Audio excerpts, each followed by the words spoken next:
Yeah, but this was my cousin that used to do it too. I got a cousin. His name is Tyrone.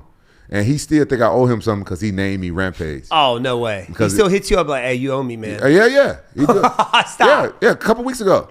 He hit me up. Because I brought him out here to California. I felt like I did owe him.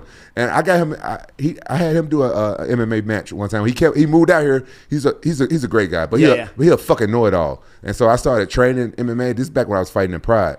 And he said, I could do that shit. I could do it. And he could fight because he grew up fighting on the street. He was a good fighter. And I could beat up everybody in my neighborhood. And he was older than me. And normally I could beat up grown men and stuff like that. But I couldn't beat him up. Really? No, he kicked my ass. Is he older than you? Yeah, he older than me.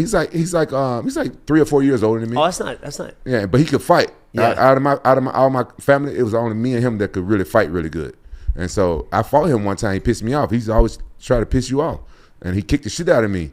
And then I never fought him again. And as we grew up, he became like my closest cousin. My mom put me out the house when I was 14. No way. And he was living with a stripper. He had the hottest stripper in Memphis called Baby Cakes. Her name was Baby Cakes? There's her name, Baby Cakes. She was the hottest. She was the most famous stripper in Memphis, right?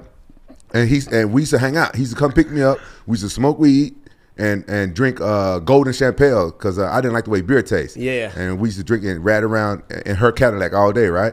So this motherfucker dropped me off back at the house, and he didn't know my mom put me out. And he saw me walk. I walked across the street to these guys I used to work for. They had cars right outside the house. They used to let me sleep in their car. So he's like, "What the fuck you doing?" I'm like, "Man, this is why I've been sleeping." He said, "Why you sleeping out?" I said, "Oh, mama put me out."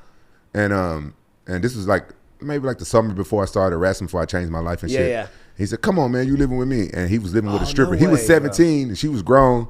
Dang, where was this at? Memphis. Dang, Memphis, Tennessee. So he was my closest. He was my closest cousin. So when I moved out here, I brought him out here and everything. So I tried to repay him because he did name me and I took off and started fighting and stuff like that. So but when I moved out here, he still came out here to California with a Memphis mentality. He's on Newport Beach smoking weed on the beach. I said, "Bro, you can't smoke weed out here. You stand out, man. You black as fuck." He looked like Prince.